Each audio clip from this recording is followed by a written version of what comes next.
Welcome to the second half of the Chapter 9 podcast. We left off when we were discussing just some of the overview of the various steps. So when we look at aerobic cellular respiration, so this is the most complete version, if you will, that includes oxygen, we had glycolysis, the Krebs cycle or the citric acid cycle, depending on what you want to call it, and we said there's this conversion step right before it that a lot of people just fold into it, although you sometimes might see it separate. And then the electron transport chain, which is tied to oxidative phosphorylation, which sometimes I'll just write OP, or sometimes you might hear it called chemiosmosis, which is just making ATP using an H plus gradient, which you made using the energy from electrons. So we're going to get started here with glycolysis. Some of the major things I want to make sure you guys get about glycolysis is that really we're just going to go through and split a glucose in half, and so what it's going to give us is two pyruvates. This two part is kind of important later on because we go from having one molecule that we're using to having two. And so this means all of the other steps that follow this will typically happen twice per glucose because each pyruvate will be used, and seeing as there's two of them, whatever we're doing, like the Krebs cycle, we're going to do it twice, one per pyruvate. The other part that I want to get across is that when you're going through and doing these chemical processes, when we're taking care of these catabolic processes, even they sometimes will need kind of a push. They'll need that activation energy. And so in the case of glycolysis, we actually have to put in 2 ATP, and you can see that up towards the top here. You don't have to memorize this. This is just kind of a visual. Just so you can see at the beginning of this, you add 2 ATP. So we burn 2 ATP, if you will. But then at the end of it, we end up getting 4 ATP that are produced. So overall, we have a net of 2 ATP. That's what we get from glycolysis. That's what we get to keep, if you will. You'll also see that we managed to reduce 2 NADHs. So these 2 NADHs, as it stands at this moment, would be kind of useless. But if we're going to do aerobic respiration, they can move eventually to the electron transport chain where they can actually provide us with a fair amount of ATP. You'll see the ratio is about 3 ATP per NADH. So there's enough energy in each NADH to make enough of an H plus gradient that ATP synthase, that enzyme we talked about, can make ultimately 3 ATP. So there's really 6 ATPs worth of energy in these 2 NADH, but we can only use them if O2 is present. Otherwise, they're just kind of sitting around wasted because we need oxygen to accept those electrons at the end of the electron transport chain to make it work. The other piece I want you to know about glycolysis is this is going to occur in the cytoplasm, so it certainly doesn't need any fancy organ, or organelle, I guess I should be saying. And beyond that, it's also not going to need oxygen.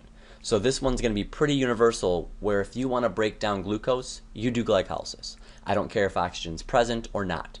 Even during fermentation or anaerobic respiration is what would be the broad category. Anaerobic respiration is going to include glycolysis followed by fermentation. Those are the steps.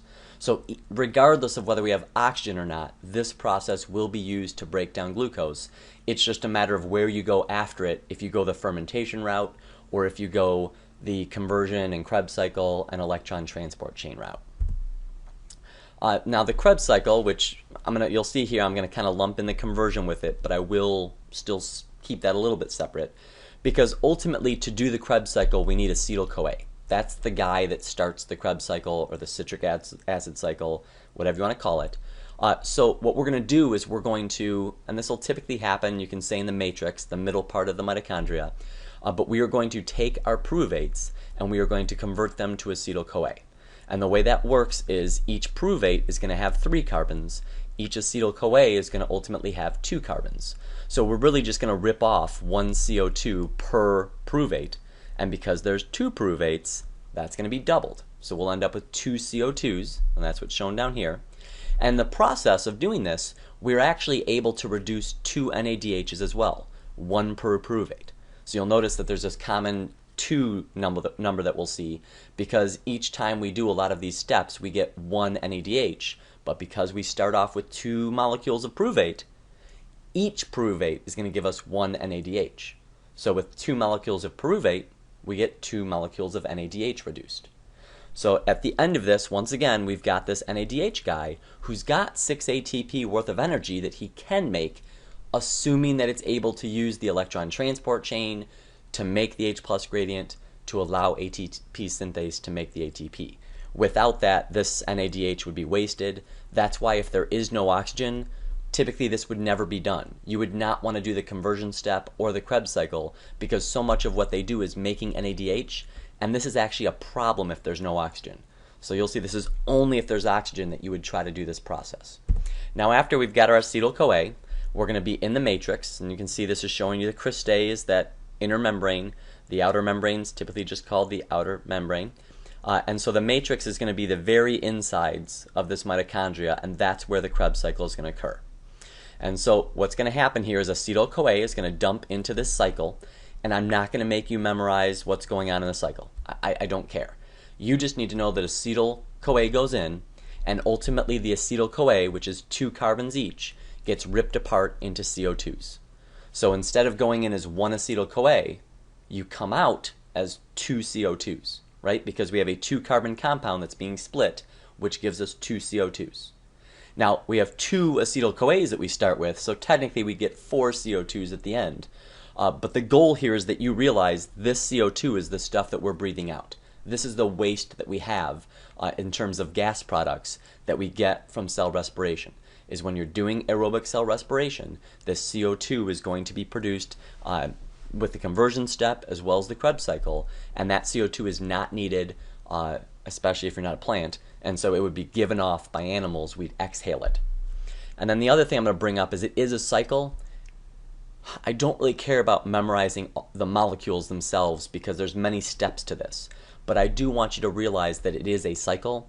So when you dump acetyl-CoA in, it's going to bind to various different molecules and go through a bunch of different chemical changes. But at the end, when everything's said and done, and you've completely used up that acetyl-CoA, the last step of this process creates a guy called oxaloacetate, which happens to be the guy that starts the process. So your end guy is the same as your starting guy. And so I just bring that up because I want you to realize this is why we call it a cycle, is because the end guy is ultimately also the starting guy. And so it's always going to be able to continue to perpetuate because it's ready to bind the next acetyl-CoA as soon as it's finished with the first one. And then this last part here, so per acetyl-CoA for every one we put in, and remember we'll normally put them in pairs, in twos, we're going to get 3 NADHs reduced, 1 electron carrier called FADH2, and we're going to make 1 ATP. So these are our products. Now because there's normally double of everything, because that's per 1 acetyl-CoA, but we have 2 typically, because our glucose made 2 pyruvates, and our 2 pyruvates made 2 acetyl-CoAs. So per glucose, we're ultimately going to be able to make 6 NADH, 2 FADH2s, and 2 ATP. Now the ATP is pretty negligible at this point. It's not going to be that big of a deal, but the NADH and the FADH2 will be. You'll notice that we do tend to favor NADH, and that's good because NADH, we've said before, can give us enough energy to make 3 ATP. FADH2 actually doesn't give us as much energy. It's only able to provide enough electron energy to make 2 ATP. So we'll go over the numbers of kind of how this stuff works out later, but whenever you see these electron carriers that are holding on to these electrons, that are holding on to these H pluses with the electrons, that's how they're carrying this stuff. Whenever you see them, just kind of think ATP. Just like you might see gold and you might think money. You know, that's pretty much what their use is, and that's why we want those guys so badly. And then we've got the electron transport chain, which is a series of proteins called cytochromes. It's going to be embedded in this inner mitochondrial membrane called the cristae, unless of course it's a prokaryote, in which case these would be embedded in the plasma membrane, right? Anything embedded in a membrane, we've said, is going to be embedded in the plasma membrane of a prokaryote. And so you don't once again have to memorize the exact molecules. You don't have to know those at all. What I need you to know is that you are going to oxidize NADH and make it become NAD+. You'll also release in this process an H+, but that one's not as critical. The idea is that NADH goes back to NAD+. That's what's going to happen here. And FADH2 will go back to FAD. So that's what's going to happen here as we oxidize these guys. Now in the process of oxidizing these guys, we also ditch 2 electrons each. So each of these molecules is going to give up 2 electrons. Those two electrons will then bind to the first cytochrome, and then they will find their way through the various cytochromes until at the end of the process, they're actually merged up with oxygen. This is why we need oxygen. And so oxygen will grab those electrons to make water. And so that removes the electrons from the electron transport chain. So it's kind of like when you're a kid, and there's that guy that was a big kid who went down the slide and just sat there. And nobody else can go down the slide till he gets off the slide. And so at this point, somebody's got to get him off the slide. Oxygen is the one who gets electrons off the slide, because as they go down the electron transport chain, they're ultimately going to a lower and lower energy state, which means they're giving off energy. The energy that they give off as they kind of slide down here is going to be used to pump H pluses out. That's our goal with these electrons, is to use their energy as we kind of extract it using these cytochromes, using the transport chain, to let us pump H pluses out. So that one's kind of cool because in this intermembrane space, this in-between space, we get a whole bunch of H plus, which means that the pH of this is going to drop. It's going to be very low. It's going to be very acidic. Whereas in the matrix, you're going excuse me, you're going to see that the pH is normally going to be much higher, much more basic, because the H plus is being pumped out. And then now that we've got a whole bunch of H plus outside, that H plus doesn't want to be outside. It wants to be inside. So it's going to go through our ATP synthase, and ultimately that allows us to make ADP and inorganic phosphate become ATP, which is the goal we're after with this whole thing of cell respiration. Everything about cell respiration is trying to get us to get ATP, because that is the currency for energy that we need to operate and live. And this process of pumping H pluses out and letting them back in to make ATP is there's two names that they'll use for this. It's going to be called either chemiosmosis, or it will be called oxidative, wow, what is that? Oxidative phosphorylation. And what that means is we're just using this idea of gradients and allowing stuff to pass through to make ATP. There's another thing you might see that I've written on some other slides called SLP. That's substrate level phosphorylation. What that means is that we're using the energy that we get by having compounds rearrange to where the bonds break and go to a lower energy level bond. You know, they basically become more disordered, and in the process they release energy. And so if we're talking about bonds breaking and reforming at a lower energy level and using that energy to make ATP, we call that substrate level phosphorylation. So the SLP idea, substrate level, is what we see when we're talking about glycolysis or the Krebs cycle. But where we get most of our ATP, the vast majority of it, is going to be through chemiosmosis or oxidative phosphorylation. Whichever term you want to use, I'm okay with. And then we've already talked about ATP synthase. Remember, the ASE ending tells you it's an enzyme. So this will be embedded in that cristae as well. And as I've told you guys before, we're going to have a flow of energy. And so really we're having food that's being stripped of its electrons, which now have that energy that was originally in the food. And then the electrons are being used, their energy, to make an H plus gradient. And then the H plus gradient, because that H plus wants to come in so badly, if you will, chemically it's so much more stable for it to be inside if there's a gradient, that it coming in allows for the release of energy. Much like a waterfall, as the water goes to a lower energy level, there's a release of energy that people can use to give you hydroelectric power by spinning a turbine. It's the exact same thing going on here. So we're using the energy in that H plus gradient to power us making ATP. So these are kind of our energy transfers that we'll talk about. Food to the electrons that are on those electron carriers, to the H plus gradient that we're extracting the electrons' energy from in the ETC to create, and then from the H plus gradient to ATP. And so that kind of gets us to our final part here where we're happy and we've extracted as much ATP as possible. Now, as we go on here, we can look at some of the numbers. So in glycolysis, if we just kind of ignore the NADH for now, we'll come back to that in a second, we use substrate level phosphorylation to make 2 ATP. This is the only step that's kind of guaranteed when you break down glucose. I don't care if you have oxygen or not, you get those 2 ATP. Now, if there's oxygen, we'll get 2 more ATP typically from the Krebs cycle. And then when we use the electron transport chain and oxidative phosphorylation, or you could say the electron transport chain and chemiosmosis, we're going to be able to convert the 2 NADH from glycolysis into 6 ATP. The 2 NADH from that conversion step to 6 ATP, the 6 NADH from the Krebs or citric acid cycle, and that'll give us 18 ATP, 3 each. And then we've got 2 FADH2s from the Krebs cycle, and we said those are only 2 each, so that's a total of 4. So if you add that up, you get about 34 ATP. If you add up the ATPs up here, you actually get 2 to 4 because sometimes these steps can actually require more input. So in general, you'll see, depending on who you're looking at, it'll be either 36 or 38 total ATP per glucose that's listed as the end product of aerobic respiration. So these numbers all only work if we have O2 present. Okay, so we're kind of ignoring this box, if you're looking at the picture, that's off to the upper right where it talks about fermentation. We're not going to do that pathway. We can ignore it for now. And now we'll go back to it. So if we don't have oxygen, though, we are going to do glycolysis. All right, so we will do glycolysis.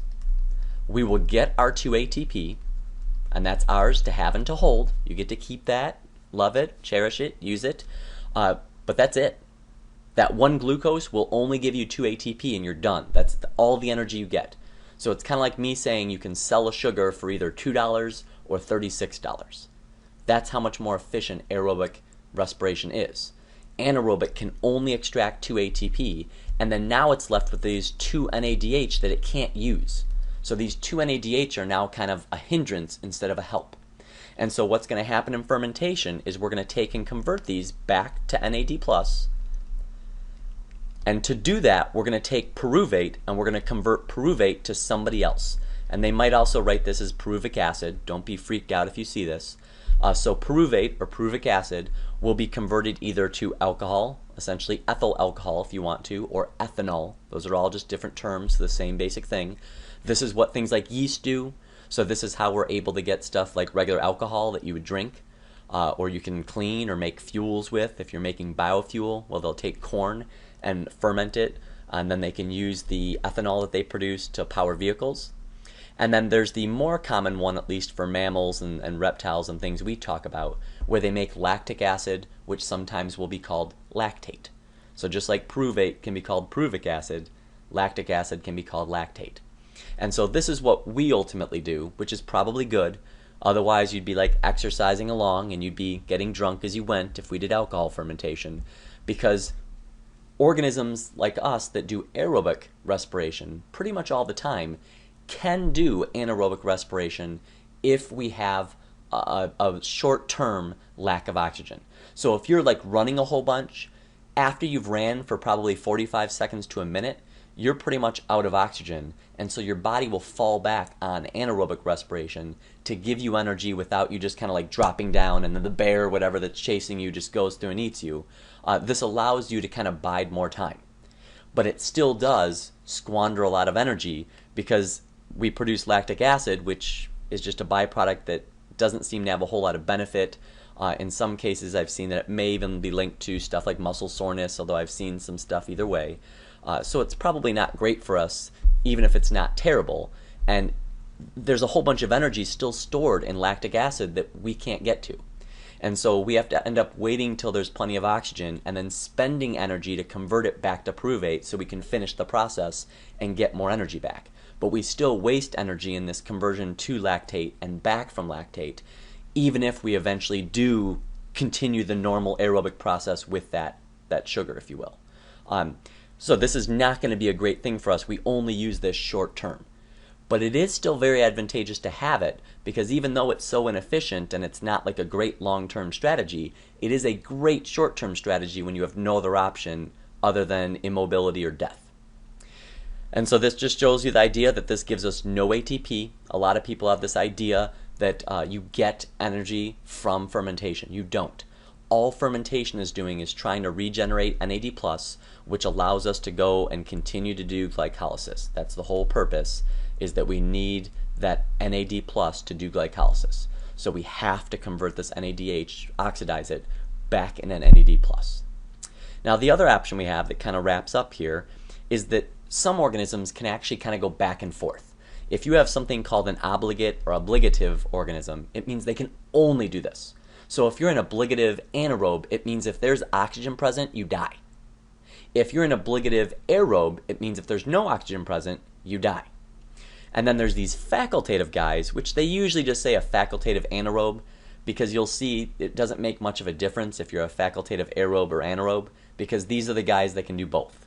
And generally speaking, they'll prefer aerobic because it's more efficient, but these are guys like yeast, where if yeast have oxygen, they'll go through and they'll use aerobic because it's better. But if there's no oxygen, such as if you fill something with juice and cork it to make sure there's no oxygen in there, because whatever is in there gets used up rapidly, they will then go through and do alcohol fermentation. So eventually your sealed container that's full of juice and full of yeast will ultimately produce a bunch of alcohol, and you've just manufactured yourself wine.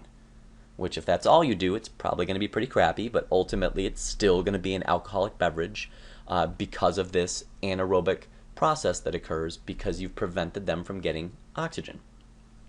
So this is just kind of a cool idea that we have a lot of stuff, even in like our digestive tract, that can survive with oxygen. In our digestive tract, there's very little oxygen, so oftentimes they'll become anaerobic. So these guys are kind of the best of both worlds. They're kind of like the swing hitters, whereas these guys are very specific. They can only do one thing. They're a one-trick pony. And I think we've just got some pictures here as we wrap up. So this one's just showing you the process where we have glucose. We're going to get the 2-ATP, that's glycolysis. And then after that, we're going to convert pyruvate to ethanol, which is just alcohol or ethyl alcohol. And in the process, you'll notice that we're making or regenerating NAD+, so glycolysis can convert it back to NADH.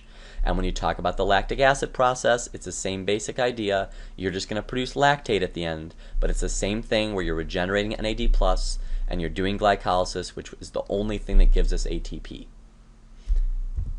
And regulating respiration, this is our very last slide, I promise. This just goes over the idea that oftentimes the amount of ATP we have controls how much cell respiration we do. And we call that feedback inhibition when a product, like the present of a lot of product, ultimately inhibits usually one of the first enzymes in a process to slow down or shut down the process. So this will typically inhibit like a starting enzyme. So one of those enzymes at the front of the process will oftentimes be bound to allosterically, so at a separate site, to let us control this. So if you have a cell that has an abundance of ATP, that will slow down the process of cell respiration so we don't end up producing a ridiculous amount of ATP. We usually want to have enough on hand in our cells to deal with, a minute or so of high-level functioning, because we can obviously keep making it too. It's not like you can't kick on the systems and make a bunch. So we don't want to keep a ridiculous amount.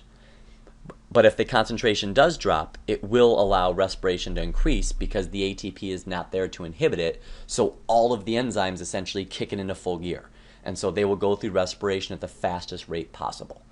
And so this is how our body makes sure that we have the right amount of ATP pretty much at all times without having to think about it, without having to do much, because of this idea of feedback inhibition that you will see in so many different concepts in biology where it helps us maintain homeostasis to have the right amount that we need without wasting energy in the process.